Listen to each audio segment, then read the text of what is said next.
الحمد لله نحمده ونستعينه ونستغفره ونعوذ بالله من شرور أنفسنا ومن سيئات أعمالنا من يهده الله فلا مضل له ومن يضلله فلا هادي له أشهد أن لا إله إلا الله وحده لا شريك له وأشهد أن سيدنا ونبينا ومولانا محمد اللهم صل على محمد وعلى آل محمد كما صليت على إبراهيم وعلى آل إبراهيم وبارك على محمد وعلى آل محمد كما باركت على إبراهيم وعلى آل إبراهيم في العالمين إنك حميد مجيد صلى الله عليه وآله وأزواجه وذرياته وأصحابه وأهل بيته أجمعين وأوصيكم عباد الله وإياي أولا بتقوى الله فإن التقوى رأس الأمور أما بعد فقد قال الله تبارك وتعالى في كلامه العزيز أعوذ بالله من الشيطان الرجيم بسم الله الرحمن الرحيم رب هب لي من الصالحين وبشرناه بغلام حليم صدق الله العظيم அளவற்ற அருளாளன் நிகரற்ற அன்பாளன் ஏக நாயன் அல்லாஹ் ஒருவனுக்கு புகழ் அனைத்தும் அல்ஹம்துலில்லாஹ். அந்த அல்லாஹுவை போற்றுகின்றேன், புகழுகின்றேன். அந்த அல்லாஹுடைய உயரிய பெயர் நாமன் கூறி இன்றைய குத்துபா பிரசங்கத்தை ஆரம்ப செய்கிறேன்.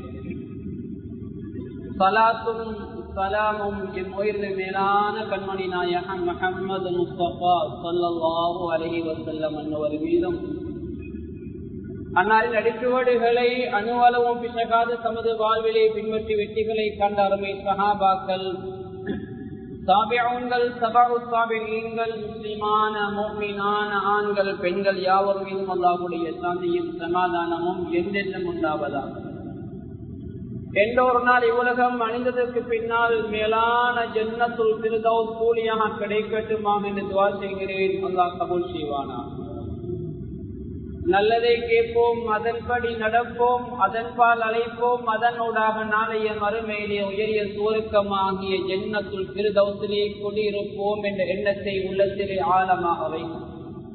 இஹ்திகாஃபுடைய நியத்தோடு அல்லாஹ்வுடைய மஸ்ஜிதிலே வந்து நேர காலத்தில் அமர்ந்திருக்கக்கூடிய வல்லவர்களே, நல்லவர்களே, வயோதிபர்களே, வாலிபர்களே, சிறார்களே, அல்லாஹ்வை எல்லா சந்தர்ப்பங்களிலும் எங்களுடைய சக்திக்கு உட்பட்டவாறு பயந்து கொள்ளுமாறு பள்ளிக்கு உள்ள இருக்கின்ற போதும், வெளியில் இருக்கின்ற போதும், தனிமையில் இருக்கின்ற போதும், கூட்டாக இருக்கின்ற போதும், இரவிலும் பகலிலும், ரகசியமாகவும் பரகசியமாகவும், அறிமுகமானவர்களுக்கு மத்தியிலும் அறிமுகம் இல்லாதவர்களுக்கு மத்தியிலும் செழிப்பாக சந்தோஷமாக இருக்கின்ற கட்டங்களிலும், சோர்வான சங்கடமான சோதனையான கட்டங்களிலும், எல்லா சந்தர்ப்பங்களிலும் அல்லாஹ் எங்களை பார்த்து கொண்டிருக்கிறான் என்ற சிந்தனையோடு எங்களுடைய ஒவ்வொரு நிமிடத்தையும் ஒவ்வொரு செக்கடையும் நகர்த்துமாறு அடியேனாகிய எனக்கும் அப்பால் உங்களுக்கும் வசிய செய்து கொள்கிறேன். எனவே எங்களுடைய சக்திக்கு உட்பட்டவாறு அந்த அல்லாஹுவை எல்லா சந்தர்ப்பங்களிலும் பயந்து வாழ்ந்து நாளைய மறுமையை நாளே அல்லாஹ் அந்த உயரிய முத்தகீனுடைய கூட்டத்திலே எம்மை சேர்த்து எமக்கு இறை அருளை புரிவானான். அன்பான அல்லாஹுவின் நல்லடியார்களே, பேரன்புமிக்க சகோதரிகளே, நாம் இருக்கின்ற இன்றைய நாள் வெள்ளிக்கிழமை. அது நாட்களின் தலையாய சிறந்த நாள். இன்றைய நாள்ல ஓதுற சூரா கஹ்ஃபுக்கு நன்மை வேற, வேற நாள்ல ஓதுற சூரா கஹ்ஃபுக்கு நன்மை வேற. இன்றைய நாள்ல சொல்லுகிற ஸலவாத் அதுக்கு நன்மை வேற, வேற நாள்ல சொல்ற ஸலவாத் அதுக்கு நன்மை வேற. இன்றைய நாள்ல செய்த இஸ்திக்ஃபார் அதுக்கு நன்மை வேற, வேற நாள்ல செய்யக்கூடிய இஸ்திக்ஃபார் அதுக்கு நன்மை வேற.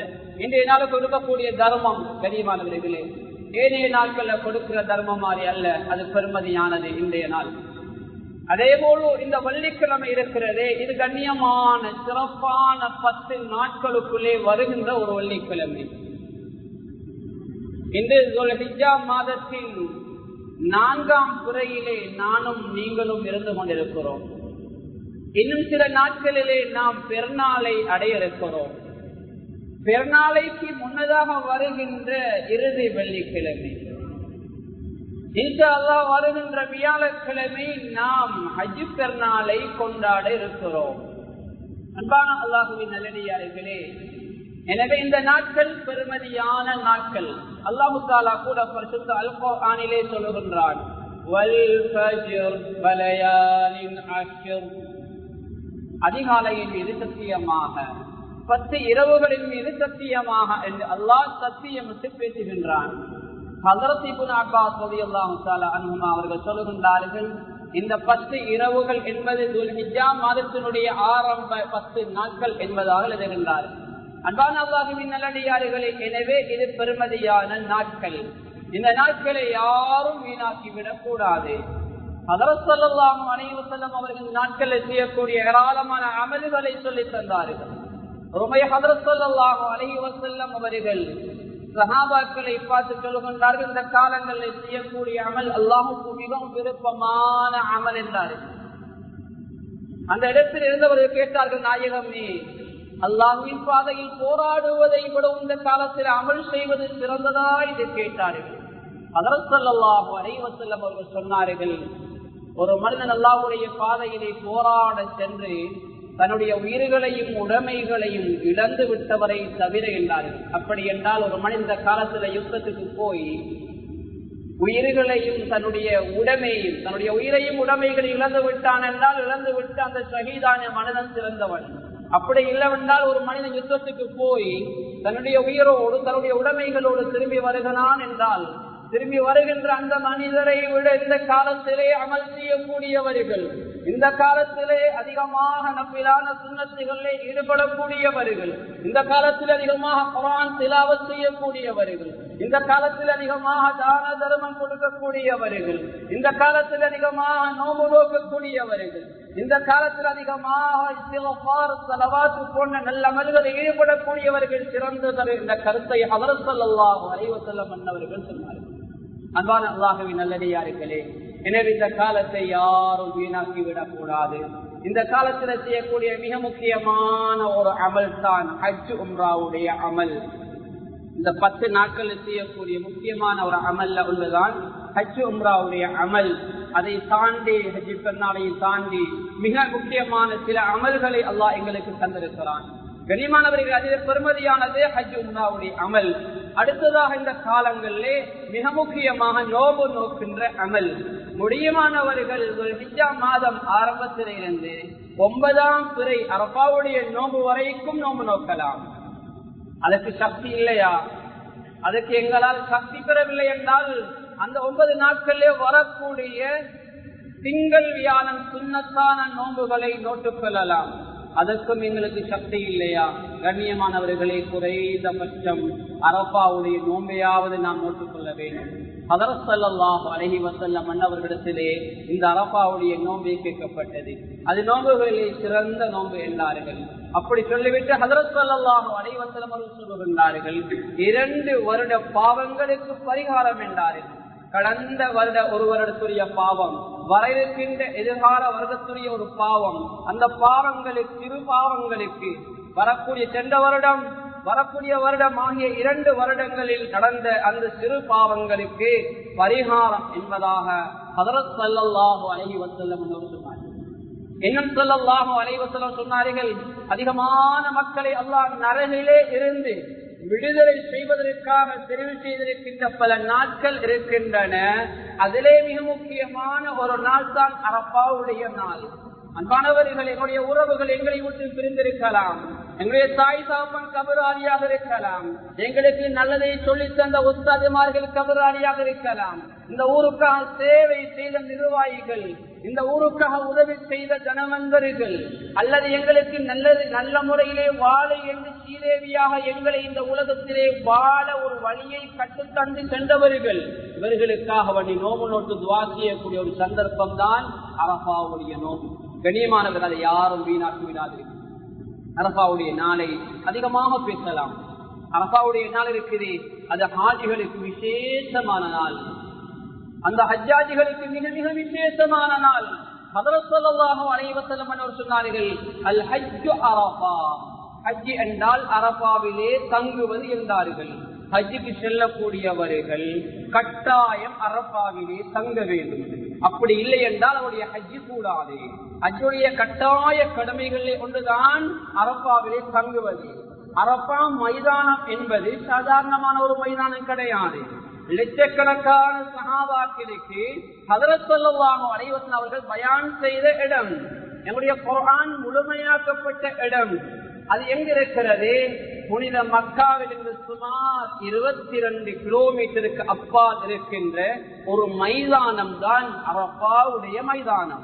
கண்ணியமான அல்லாஹ்வின் நல்லடியார்களே, ஹஜ்ரத் ஆதம் அலைஹிஸ்ஸலாம், ஹஜ்ரத் ஹவ்வா அலைஹிஸ்ஸலாம் ஆகிய இருவர்களையும் அல்லாஹ் இந்த உலகத்துக்கு அனுப்புகின்ற போது அவர்கள் இருவர்களும் இந்த உலகத்திலே சந்தித்துக் கொண்ட இடமும் அரஃபா என்ற அந்த மைதானம் தான்.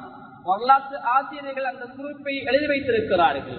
எனவே இந்த அரஃபாவுடைய நாள் மிக மிக பெருமதியான நாள், அதை யாரும் வீணாக்கி விடாதீர்கள்.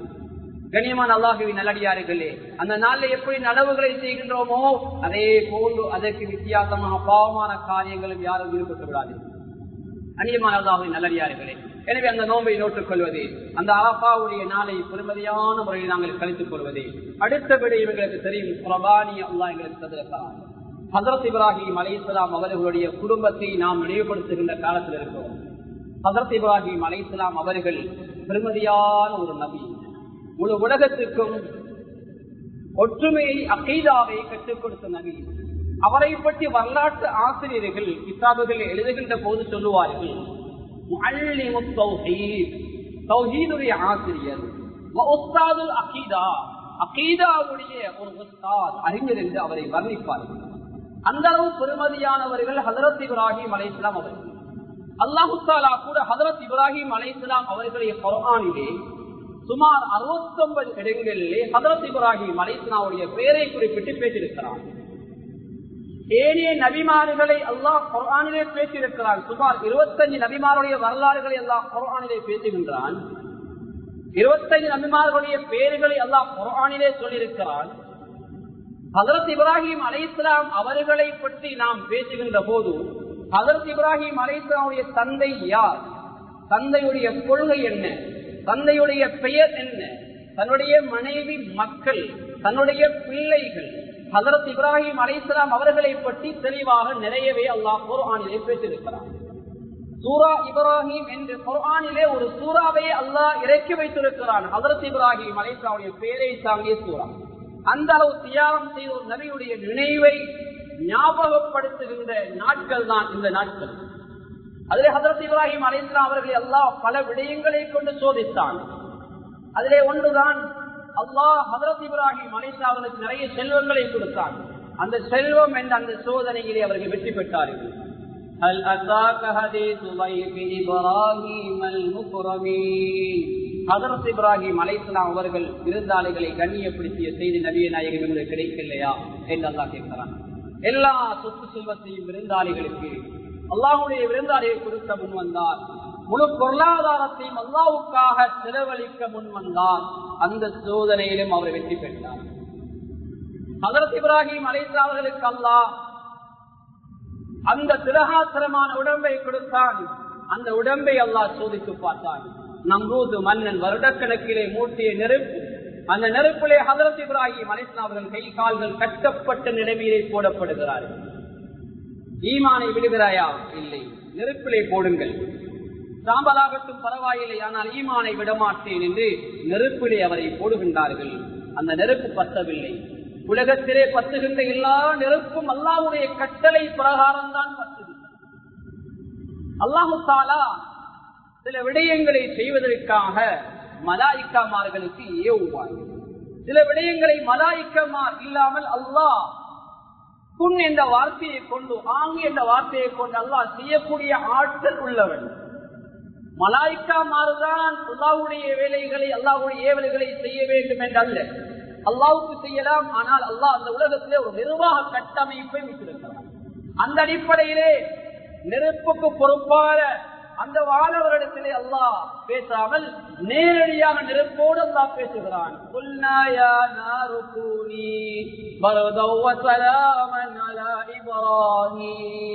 நெருப்பே, அல்லாஹ் படைத்த நெருப்பல்லாம் அல்லாஹ் சொல்வதைத்தான் அது செய்ய வேண்டும். அல்லாஹ் பத்த சொன்னால் தான் அது பத்த வேண்டும். எனவே அல்லாஹ் நெருப்போடு பேசுகிறான். இப்ராஹிம் அலைஹிஸ்ஸலாத்து வஸ்ஸலாம் அவர் மீது நீ சூட்டையும் கொடுக்காதே, குளிரையும் கொடுக்காதே, அதுக்கு இடைப்பட்ட ஒரு சலாமா, ஒரு சாந்தமான ஒரு இடத்தை நிலைமையை கொடுப்பாயாக என்று அல்லாஹ் நெருப்புக்கு கட்டளையிடுகிறார். வரலாற்று ஆசிரியர்கள் குர்ஆனுடைய விரிவுரையாளர்கள் எழுதுகின்றார்கள், அவர் கட்டப்பட்ட அந்த கயிறுகள் சாம்பலாகி அவருடைய கைகள் கட்டப்பட்ட அந்த கயிறுகள் தாங்கியிருந்து அவருடைய ரோமங்கள், முடிகள் கூட எரியவில்லை என்பதாக எழுதுகின்றார். அல்லாஹ்வுடைய உதவி, இந்த சோதனையிலும் அவர்கள் வெற்றி பெற்றார்கள். உடம்பா அல்லாஹ்வுக்கு கொடுக்க முடியும். இன்னும் ஒரு சோதனை அல்லாஹ் கொடுத்தான், அவருடைய உள்ளத்தை சோதித்து பார்த்தான். இந்த உள்ளத்திலே யார்? அல்லாஹ் தஆலா ஒரு கட்டத்திலே சொல்லுகின்றான்,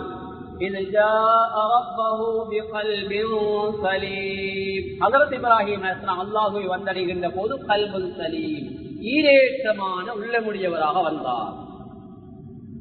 கல்புன் சலீம் என்றால் நாளைய மறுமையிலே சுவர்க்கத்துக்கு அல்லாஹ் தெரிவு செய்திருக்கின்ற மனிதர்களுடைய உள்ளம் கல்புன் சலீம். இன்னொரு இடத்தில் அல்லாஹ் சொல்கிறான், يَوْمَ لَا يَنفَعُ مَالٌ وَلَا بَنُونَ إِلَّا مَنْ أَتَى اللَّهَ بِقَلْبٍ سَلِيمٍ. நாளைய கியாமத்துடைய நாள்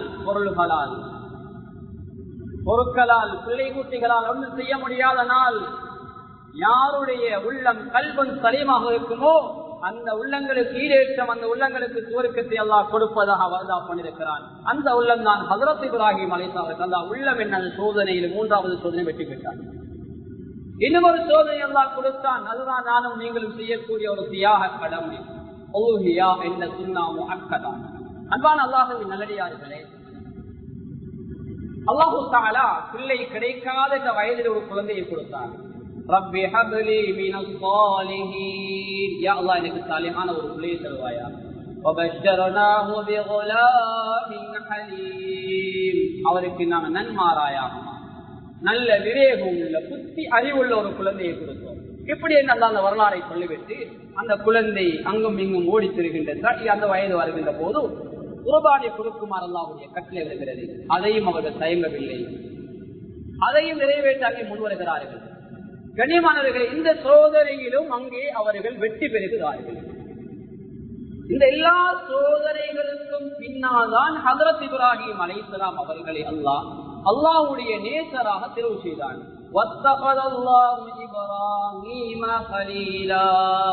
இப்ராஹிம் அலைஹிஸ்ஸலாம் அவர்களை அல்லாஹ்வுடைய நேசராக தெரிவு செய்து கொண்டார்.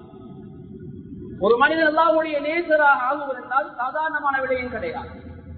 ஹஜ்ரத் இப்ராஹிம் அலைஹிஸ்ஸலாம் உள்ளத்துக்கு வந்த சோதனை எதிர்கொண்டார்கள், அந்த சோதனையை சாதனையாக்கினார்கள். தன்னுடைய உடம்புக்கு வந்த சோதனையா, அதையும் தாங்கினார்கள், அதையும் அவர்கள் சாதனையாக்கினார்கள்.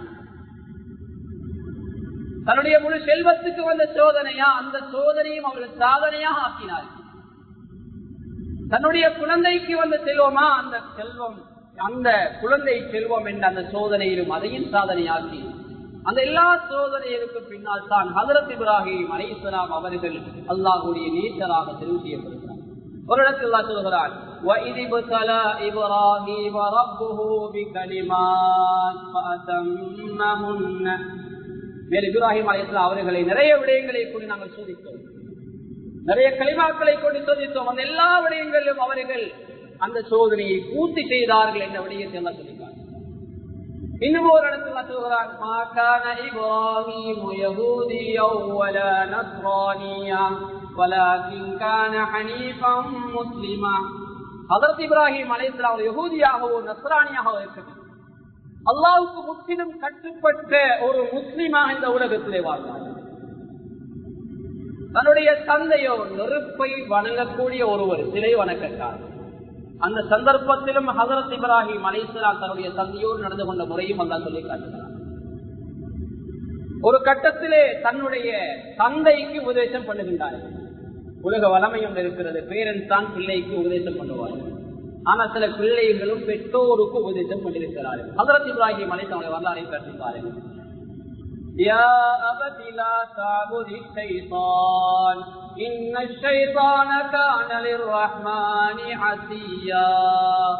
என் அருமை தந்தையே, நீங்க ஷைத்தானை வணங்கவான வாப்பா, ஷைத்தான் படைச்ச ரப்புக்கு மாறு செய்யக்கூடியவன் வாப்பா என்று அந்த அன்பு பிள்ளை வாப்பாக்கு உபதேசம் பண்ணுங்க.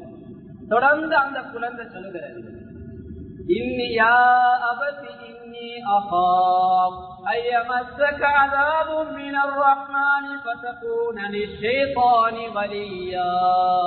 என் அருமை தந்தையே, நீங்க ஷைத்தானை வணங்கினா அல்லாஹ்வுடைய அஸாப் உங்களை பிடிச்சு கொள்ளும். அல்லாஹ்வுடைய அஸாப் உங்களை பிடிச்சு கொண்டா ஷைத்தானுடைய உற்ற நண்பனாக நீங்க ஆகிடுவீங்க. அதனால என்னால தாங்கலாம். பாப்பா கொண்டு நடந்தா அந்த மகனால தாங்கலா என்று அந்த மகன் வாப்பாக்கு உபதேசம் பண்ணுகிறார். அந்த சந்தர்ப்பத்திலும் ஹஜ்ரத் இப்ராஹிம் அலைஹிஸ்ஸலாமுடைய தந்தை எப்படி நடந்து கொண்டார்?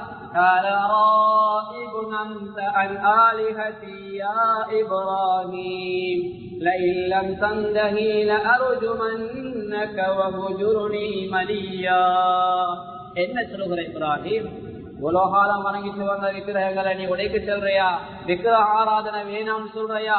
இந்த செயலை விட்டுடு, இதை நீ விடையில நான் உன்னை கல்லால் அடித்து கொள்ளுவேன், விரட்டுவேன் என்று அந்த தந்தை மகனுக்கு எச்சரிக்கிறார்.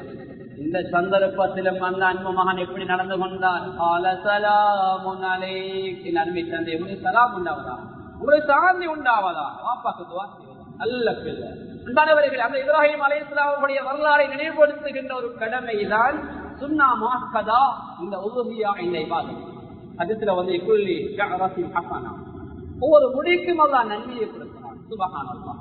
கண்ணியமான அல்லாஹ்வின் நல்லடியார்களே, எனவே இந்த உலுஹியா சுன்னா முஅக்கதா என்ற அந்த இபாதத்தை எங்களில் சக்தி உள்ளவர்கள் நாம் நிறைவேற்றிக் கொள்ள வேண்டும். யாரெல்லாம் சக்தி இருந்து அந்த உலுஹியா என்ற அந்த இபாதத்தை நிறைவேற்றவில்லையோ அவர்கள் சொல்லக்கூடிய பெருநாள் சொல்லக்கூடிய அந்த இடத்துக்கு வருகை தர வேண்டாம் என்று எச்சரித்தார்கள் ஹஜ்ரத் ஸல்லல்லாஹு அலைஹி வஸல்லம். முடியுமானவர்கள் ஒரு மாட்டை அல்லது ஒரு ஆட்டை, அதற்கு சக்தி வரவில்லையா, 7 பேருக்கு கூடாமல் ஒரு மாட்டை குர்பானி கொடுக்கலாம். அதாவது நாம்பன் என்ற அந்த மாட்டை குர்பானி கொடுக்கலாம். கண்ணியமானவர்களே, 2 பேர் சேர்ந்து ஒரு மாட்டை கொடுக்கலாம், அல்லது 3 பேர், அல்லது 4 பேர், அல்லது 5 பேர், அல்லது 6 பேர், கூடினது 7 பேர். 7 பேருக்கு மேல் கூட்டி சேர முடியும். கண்ணியமான அல்லாஹ்வின் நல்லடியார்களே, ஹஜ்ரத் ஸல்லல்லாஹு அலைஹி வஸல்லம் அவர்கள் ஹுதைபியா என்ற அந்த இடத்திலே 7 பேர் சேர்ந்து ஒரு ஒட்டகத்தையும், மற்றும் ஒரு ரிவாயத்திலே 7 பேர் சேர்ந்து ஒரு மாட்டையும் குர்பானி கொடுத்ததாக முஸ்லிம்ல ஒரு ரிவாயத் பதிவு செய்யப்பட்டது. எனவே சக்திக்கு, எங்களுடைய சக்தி கஷ்டமான நிலைமையில் உள்ளவர்கள் 7 பேர் சேர்ந்து அந்த கூட்டு குர்பானை நாம் நிறைவேற்றிக் கொள்ளலாம். அன்பான அல்லாஹ்வின் நல்லடியார்களே, நாம் எல்லோரும் இந்த நாட்டுடைய சட்டத்தில் கட்டுப்பட்டவர்கள், இந்த நாட்டுக்கு விசுவாசமாக உள்ளவர்கள். இந்த நாடு 1948ஆம் ஆண்டு ஆங்கிலேயரிடமிருந்து சுதந்திரம் அடைகின்ற போது இந்த சுதந்திர போராட்டத்திலே உயிரை நீத்தவர்கள் எங்களுடைய சகோதரர்களும் இருக்கிறார்கள், எங்களுடைய முஸ்லிம் உறவுகளும் இருக்கிறார்கள். அவர்களை இலங்கை வரலாற்றிலே தேச பக்தர்கள் என்று அழைப்பார்கள். இந்த தேசத்துக்காக, இந்த நாட்டுக்காக தன்னுடைய உயிரை துச்சம் என மதித்து தன்னுடைய உயிரை கொடுத்தது. எனவே அன்றில் நின்று வரைக்கும் நாம் இந்த நாட்டிலே ஒரு நல்லதொரு சமூகமாக வாழ்ந்து வருகிறோம். எங்களுடைய முஸ்லிம் சமூகம் அரசியல் ரீதியா, கலாச்சார ரீதியா, வைத்திய ரீதியா, இன்னும் பல துறையிலே இந்த நாட்டுக்கு நிறைய சேவைகளை செய்திருக்கிறார். நாட்டிலே பாராளுமன்ற உறுப்பினர்களா, நாட்டின் கேபினட் அமைச்சர்களா, அதே போன்று இந்த நாட்டினுடைய வைத்தியத்துறை யூனானி மருத்துவத்தை இலங்கைக்கு அறிமுகப்படுத்தியதே முஸ்லிம். இன்று பல்கலைக்கழகத்திலே ஒரு அந்தஸ்தை பெற்றிருக்கின்ற ஒரு வைத்தியத்துறையாக அது மாறுகிறது. அன்பான அல்லாஹ்வின் நல்லடியார்கள், எனவே இப்படி முஸ்லீம்கள் அந்த நாட்டிலே நல்ல பெயரோடு வாழ்ந்தவர்கள். அந்த பெயரை நானும் நீங்களும் பாதுகாக்க கடமைப்பட்டிருக்கிறோம். எனவே இந்த அரசு மூலமாக எமக்கு உதவியாய்ந்த அந்த சுன்னா முஅக்கதா அந்த இபாதத்தை நிறைவேற்ற இலங்கையிலே 2 நாட்கள் எங்களுக்கு கொடுக்கப்பட்டிருக்கின்றன. பெருநாள் அன்று வியாழக்கிழமை, அடுத்து வெள்ளிக்கிழமை, இந்த 2 நாட்களும் அந்த இபாதத்தை மற்றவருக்கு இடையூறு இல்லாமல் நிறைவேற்றிக் கொள்ளும். மற்றவருடைய மனம் புண்படும் வகையிலே யாரும் நடந்து கொள்ளாது. நாம் குர்பானி கொடுக்கின்ற மாட்டை இந்த நாட்டிலே வணங்கக்கூடியவர்கள் தெய்வமாக ஏற்றுக்கொள்ளக்கூடிய மாட்டு மத சகோதரர்கள் இருக்கிறார்கள். எனவே அந்த சந்தர்ப்பத்திலே அவருடைய மனம் புண்படாத வகையிலே அதை முறையான முறையிலே அதை நீங்கள் நிறைவேற்றிக் கொள்ளுங்கள். அந்த இபாதத்தை நிறைவேற்றியதற்கு பின்னால் கழிவுகளை மூடுகின்ற போது, கழிவுகளை நாங்கள் அப்புறம் வீசுகின்ற போது அதற்கு அதாவது கிருமி நாசினிகளை செலுத்தி அல்லது மண்ணெண்ணெய் போன்ற ஏதாவது அந்த கிருமி நாசினிகளை செலுத்தி அதனுடைய நாட்டத்தை அப்படி அப்புறப்படுத்துவதற்காக அந்த கிருமி நாசினி மூலமாக அதனுடைய அழுக்கு மிக வேகமாக அவசரமாக அது அப்படியே மற்றவருக்கு இடையூறு ஏற்படுத்தாமல் இருப்பதற்காக அந்த விடயத்திலே நாங்கள் ஈடுபட்டுக் கொள்ள வேண்டும். அடுத்ததாக கண்ணியமான அல்லாஹ்வின் நல்லடியார்கள், மாமிசங்களை கொண்டு செல்கின்ற போது சிலர் வாகனங்களே லேமஸ்டர் அல்லது டெக்டர் போன்ற வாகனங்களை கொண்டு செல்கின்ற போது ரத்தங்கள் பாதையிலே சில இடங்களிலே விழுவதை நாம் பார்க்கிறோம்.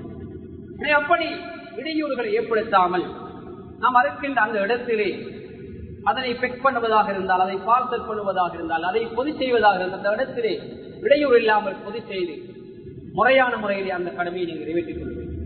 அடுத்து கண்ணியமான அல்லாஹ்வின் நல்லடியார்களே, அதே போன்று அந்த கடமையை நிறைவேற்றக்கூடியவர்கள் நல்ல முறை நிறைவேற்றிக் கொள்வதோடு அடுத்ததாக எங்களுக்கு தெரியும் இந்த காலத்திலே செய்யக்கூடிய இன்னும் ஒரு பெருமதியான அமல் தான் தக்பீருடைய அமல்.